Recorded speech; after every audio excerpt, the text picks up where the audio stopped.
In this video, we're not just telling a story, we're unpacking the mindset, skills, and preparation it takes to do the unthinkable.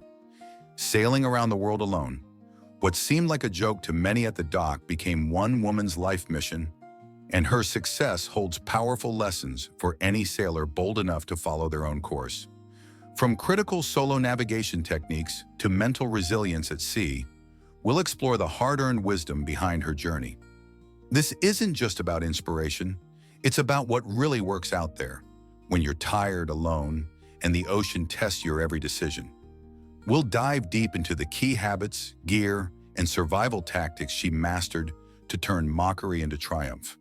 Whether you dream of solo circumnavigation or simply want to be a safer, smarter sailor, this story has something vital for you. So stay with us, because this voyage is full of raw truth, hard lessons, and practical advice for anyone daring enough to take the helm alone. Hit like, subscribe, and ring the bell, and let us know. Could you do what she did? The port of New York was shrouded in a cold mist, the kind of morning that made bones shiver and hearts waver. Emma, 28 years old, was hunched over the Odyssey, her 40-foot Class 40 sailboat, its fiberglass hull gleaming despite the gray sky.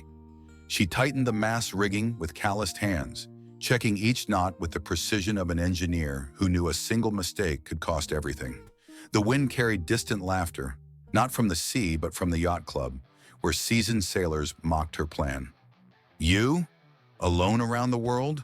Through the 3 capes? Emma, that's insanity, said Tom, a man with a grizzled beard and judgmental eyes. She merely looked up, her face steady, a shy smile hiding the fire burning within. It was her grandfather Elias's dream, a sailor who never crossed the Atlantic, but whose tales of storms and stars shaped her. The sea is a mirror, Emma. It shows you who you are, he'd say, his voice rough with salt and longing. Now she was ready to look into that mirror. Emma spent months preparing the Odyssey. The sailboat, designed for ocean racing, had a carbon fiber mast, sails for every condition, mainsail, jib, genoa, spinnaker, and storm sails, and an arsenal of technology: GPS, AIS, radar, chart plotter, VHF radio, satellite phone, and an EPIRB for emergencies. Solar panels and a wind generator powered the system, while a desalinator ensured fresh water. The Raymarine autopilot, with a wind vane as backup, was her most trusted companion. She installed a life raft, harnesses, fire extinguishers, and a medical kit, each item chosen with care. She tested everything on short crossings, learning the boat's moods, feeling it as an extension of herself. At the dock, as she adjusted the rigging, she thought of her grandfather, of the nights he pointed out constellations and spoke of distant ports. "You'll go farther than me, little one," he'd say. She promised herself she would. The departure came on a September morning, the horizon swallowing Manhattan's towers as the Odyssey sliced through the waves. Emma adjusted the mainsail, the 15-knot wind filling the sails, and set the autopilot to a 090-degree course. The sea was calm, almost welcoming, but she knew it was just a facade. In the first days, she established a routine, checking sails, rigging, hull, equipment. At night, under a sky so vast it seemed to swallow her thoughts, she sat in the cabin, her grandfather's journal open, rereading his words. The sea isn't just water, it's a test. It breaks you and remakes you. She traced routes on the chart plotter, imagining Cape Good Hope, Leeuwin, Horn, the 3 great capes that would mark her journey. Sometimes she looked at the horizon and felt it looking back, as if the sea already knew her. 2 weeks into the Atlantic, the sea showed its temper. A cold front brought 40-knot winds and 5-meter waves, the Odyssey rising and falling like a toy in a giant's hands. Emma reduced the mainsail, reefing with frozen fingers, the wet lines slipping. She activated the autopilot storm mode, keeping the boat at a 45-degree angle to the waves to avoid capsizing. Inside the cabin, clipped in with her harness, her heart raced, her stomach churned. Tom's laughter echoed in her mind, but she pushed it away, whispering, "You're stronger than this." It was 36 hours of tension, the boat groaning under the waves' force. When the storm passed, The sea turned glassy, the sky clear as a promise. Emma checked the boat. A Genoa line was frayed, but the mast and hull held. She replaced the line, logged the incident, and carried on, her chest swelling with pride. The sea had tested her, and she had passed. Crossing the equator was a moment of pause. Emma opened a hot chocolate, toasting her grandfather under the equatorial sun. She imagined him laughing, eyes twinkling, saying, "My girl in the middle of the world." But solitude began to creep in, like water through a crack. At night she talked to the Odyssey, calling it old friend as she adjusted the sails. To fend off the void, she listened to audiobooks, adventure stories that echoed her own, and sent updates via satellite to her shore team, a small group of friends who believed in her. "You're flying, Emma," they replied. But in the silence, with the horizon empty, she felt the weight of the vastness. She thought of her mother, who called her reckless, and her father, who just shook his head. "Why alone?" they asked. She had no answer then, but the sea was starting to show her. The approach to Cape Good Hope brought new challenges. The Agulhas Current, notorious for its treachery, demanded precision. Emma monitored the AIS to avoid freighters and adjusted her course to escape breaking waves. The wind rose to 30 knots, and she swapped the Genoa for a smaller jib, keeping the Odyssey steady. Passing the Cape was like crossing a threshold. The Atlantic fell behind, and the Indian Ocean opened, vast and unforgiving. She felt a shiver, not from cold, but from awe. The Indian was known to swallow the unprepared, and she wouldn't be one of them. Yet solitude deepened. Sometimes she caught herself talking to her grandfather, imagining him in the cabin, pointing at stars through the skylight. "Have you seen this, Grandpa?" she'd ask, laughing alone. It was a fragile laugh, but it kept her sane. In the Indian Ocean, an autopilot failure tested her resilience. A short circuit in the panel, caused by salt corrosion, rendered the system useless. Without it, Emma had to steer manually, sleeping in 20-minute naps, waking to the timer to check the course. Each dive into the electrical compartment was a battle against exhaustion and the boat's motion.